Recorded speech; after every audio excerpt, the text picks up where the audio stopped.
Okay, so my name is Ernie Kaysen. I've been a resident at Galt for the last 14 years. Like Carl, moved from South Sacramento. I didn't realize that we were right down the street from each other. And when we talk about community, there's a lot of things we don't realize. We are so much more alike than we are different. That's right. If you take a look at everyone that's here, seriously, take a look right now. Look around at all the faces. Look at everyone. Turn, look at your neighbors. Look at everyone. And what you'll find is that everyone here makes up a tapestry that makes up America. That's right. This is a microcosm of our entire nation. I think it's very appropriate that we're standing right now in front of Veterans Soccer Field. I'm a veteran. I know there are other veterans that are in the crowd as well.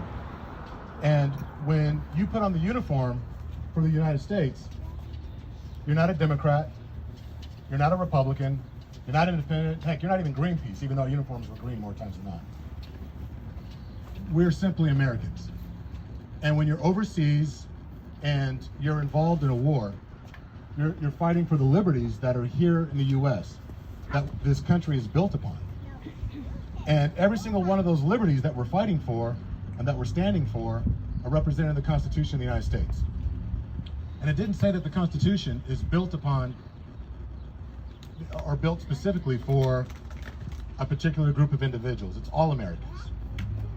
And so everyone that's standing here right now has representation within the Constitution of the United States. And what Joycelyn was talking about earlier was raising our level of communication with our legislators, with our law enforcement, and with our community members. It's raising the bar. So Carl was nice enough to make a t-shirt for me that says, based on a conversation we had last night. And what I wanted to talk about today was raising the bar. I probably should have told you who I am. So, you know my name, Ernie Kaysen. That's my beautiful wife over there, Ronna Kaysen. So yeah, because I'm nothing without her. That's right. So please give her another round of applause. I know what side my bread is buttered on. So, but it's one of those, we're co-hosts of a podcast, and we're listened to in over 27 countries right now. And one of the things we talk about is marriage. But what we've been talking about lately is that the sanctity of marriage is built upon trust. It's built upon a lot of different things, but specifically, it's about loving each other. And that's something that we can do a heck of a lot better at here in our community and in the U.S. But in order to do that, we need to have uncomfortable conversations like Joycelyn was talking about. Part of having an uncomfortable conversation is raising the bar on those conversations with our neighbors, with our legislators, and I'll be very honest with you, most importantly with ourselves. The most important conversation you will ever have is with that person looking back in the mirror. And B.A.R is actually an acronym. It stands for Belief, Actions, and Results. What does that mean specifically? Everything that we do on a daily basis, having a rally, making a decision to do right, to do wrong, every action we take, getting up, going to work, the little things, studying for school, every action that we take in life is built upon a set of beliefs.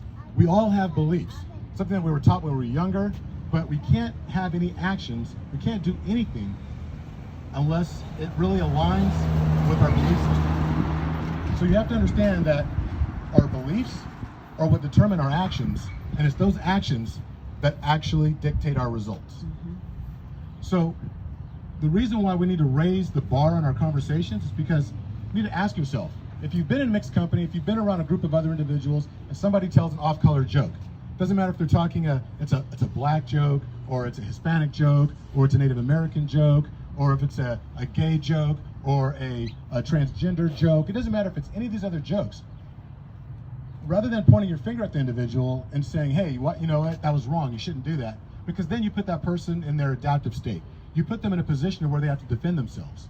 Now, am I saying that you should be quiet? Absolutely not. But I think a better course of action to take is to ask them, what is it about me that made you comfortable about sharing that joke? Yeah. Yeah. Think about that. There's this old saying that when you point at somebody else, there's at least 3 other fingers that are pointing back at you. Now, I'm not accusing anybody of being a racist. I'm not accusing anybody of being insensitive. But what I am accusing each and every one of us, because we all have implicit biases, every single one of us. I don't care what your background is, what your religion is, what your sexual orientation is, we all have implicit bias. And sometimes when these things are happening around us, there is an essence, there's something in the way that we do, something in our belief system that made that other individual or embolden them to where they can say that. But the goal is to challenge them to take a look at their own belief systems. Because once we do that, again, actions can't change until we attack or at least change our belief structure. Once we at least plant a seed. How do you plant a seed? This tree didn't, somebody didn't just drop a seed in the ground and a tree sprouted. You had to dig into the earth, bury it, and then let it take time to actually grow. Same thing when you're changing a belief structure. You have to plant a seed. Sometimes you think that the conversation you're having isn't making a difference, but it really is.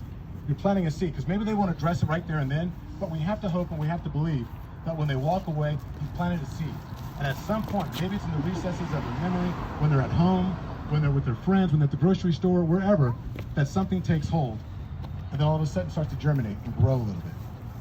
And when that happens, that belief structure starts to grow. So the next time a joke is told in their presence, they start to think, you know what, let's change the subject, let's move on.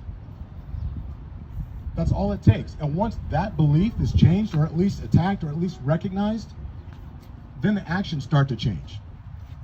So it might have been very uncomfortable for a lot of us today to show up here, because we have neighbors that may not believe what we believe. They may not understand where we're coming from. They may think that it's very one-sided, one-dimensional. Have a conversation with them. Let them know what you saw. They loved you before today. If they truly love you, they'll love you after today. But once we actually have that conversation and we start to raise the bar, then and only then will we begin to love the results. Because people always want to place a Band-Aid on what's happening right here, right now. Across the nation, we have Confederate statues that are being removed. If you've heard about Virginia getting rid of a Confederate statue, raise your hand. If you've heard about in DC, in the DMC areas, like Baltimore and a few other areas, they're taking down 4 statues. There's a variety of other places. Columbus statues are coming down. How many people think that's a phenomenal thing? That's a great thing. Okay, so it is. But don't get lost in the fact that that's nothing more than a very grandiose measure to move furniture. That's right. That's all it is. See, movement takes place in policy, not in the movement of furniture. A statue can be removed, but a statue can be re-erected. That gives a lot of our politicians, career politicians, the next 5 months to walk around saying, hey, you know what? I'm the guy that got rid of that statue. We need to be asking, what policy did you put in place that's going to help my children, my children's children, and the next several generations? That's going to even the playing ground, because Black Lives Matter isn't about only Black Lives Matter. It's about Black Lives Matter also. Black Lives Matter too, T-O-O. It means inclusion, not exclusion. Somebody the other day talked about how, pull me off if I'm talking too long. Somebody the other day talked about when they're explaining the concept of Black Lives Matter. Imagine in your home, where you live, your house is on fire. Flames are going up, you've got 2, 3, 4 fire trucks that are actually responding. As they're responding, you put the fire up in your house, your neighbors all come outside. And they're like, hey, can you pour some water on my house too? But their houses aren't on fire. It's not that their houses are any less important. It doesn't mean that their houses don't have the same property value as yours, but their house isn't on fire. And what needs to be recognized is that their neighborhood is on fire. And if that house burns down, other houses will have a tendency to catch fire. So we need to look at this as, they need to look at this, our nation needs to look at this as, our neighborhood is on fire. And we all need to stand up together and continue to put those flames out. And it only happens when we change our belief structure. We're so concerned about the fruit that comes on the trees, statues coming down, defunding police, which is a misnomer, by the way. It's not defunding the police so they go away. Please look it up, get educated on it. I'm learning on it still. My 20-year-old daughter is challenging me on that particular concept. Learn more. But it's about, everyone's focused on the fruit, the bad fruit, bad police. There are also bad doctors. There are bad teachers. There are bad grocers. There are bad barbers. There are bad everything in a variety of different occupations. We're talking about occupations. We are talking about people, not occupations. There are bad human beings. But everyone's focused on the fruit, and we really need to be concerned with the root. That's good. Yes. We truly need to change the root. If you want to change the fruit, you have to change the root. That's where the results show up. Results show up once we change our beliefs. Those beliefs will determine our actions. Those actions will then ultimately yield the results that we're looking for nationwide and worldwide.